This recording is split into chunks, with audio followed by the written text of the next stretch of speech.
America is a nation of organized institutions. Businesses, political parties, nonprofits. There's always a top-down system where one person or a board are leading a group and everyone just follows. It's the way it's always been, and in many people's mind, the way it always will be. Of course, now we have the internet. The hashtag is king and god. It's used as a banner to say, I agree with or I stand with X.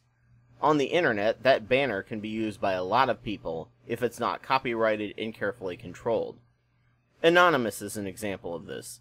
Anyone can be part of Anonymous. You, me, a member of ISIS, Pope Francis. You just have to loosely hold a few core ideals and then use the group's banner to hack someone, usually big and powerful, or a group whose ideology you hate. Because of this, I often like about 70% of what they do and denounce about 30% of what they do. And even though they're a banner and not an organized group, I've been conditioned to think of them as such. They have no affiliation or organization beyond a name and some certain showmanship traits.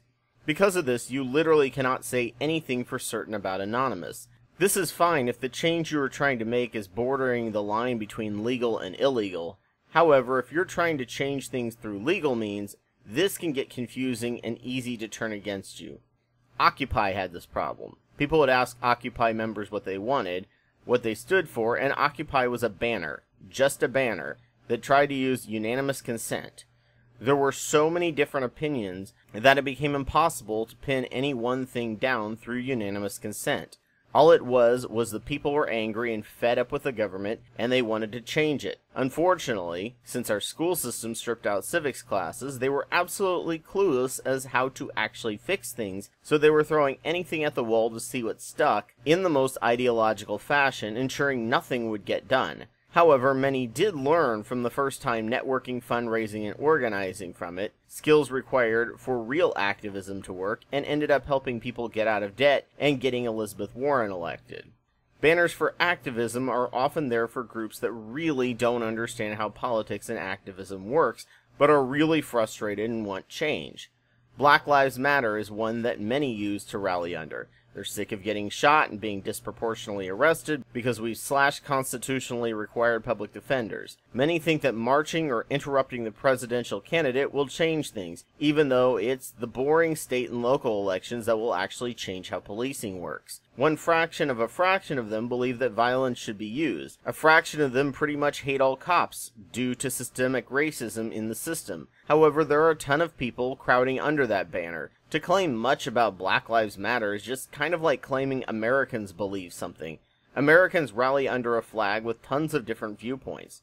Antifa is even more like Americans, as all Americans should be against fascism. I find the term a little dumb, but if you are against Nazis and fascism, apparently like 90% of the nation, you're part of Antifa. There are peaceful ones and violent ones, pacifistic ones, and ones who believe violence should be used when the rule of law truly breaks down, or in immediate offense of yourself or others. Or there are some who just like to punch Nazis when they say nasty stuff. Black Bloc is actually not even a banner, it's a tactic. Used in Soviet Eastern Europe under oppressive regimes, it was a group that worked like Anonymous, but on the ground to defend peaceful protesters if the authorities decided to get violent. It would all dress in black balaclavas so that the authorities could not determine the guilty party if one of them used violence. We first saw people using this tactic on Trump Inauguration Day, and a bunch of idiots, instead of defending peaceful protesters, used the anonymity to damage property, and now in the public mind, Black Bloc is a violent group of left-wing Antifa criminals. Anarch is the last and final banner. It believes in no hierarchy without unanimous or near-unanimous consent, and since every anarch is different, you can't say anything about them, and that banner and its lack of coherent leadership is why it's been a scapegoat for nearly 150 years.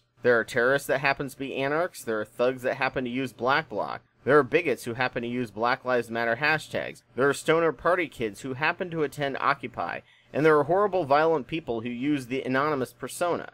In many ways, Bernie Sanders and Donald Trump were banners. Neither of them were organized hardly at all until near the end of their campaign. They became a banner to rally under depending on what you believed. And many of their followers liked them as a reaction to what was going on without actually understanding the limitations of the president and how civics works. Don't let your conditioning to think of everything as a top-down organization, and the parochial effect to think of a banner, rallying cry, or hashtag to be an organization based on its stupidest, craziest members. It's a great narrative to get you to hate the wrong people. Exactly what the people most threatened by their banners want.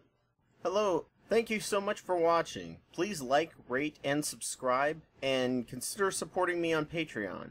Also feel free to check out my blog.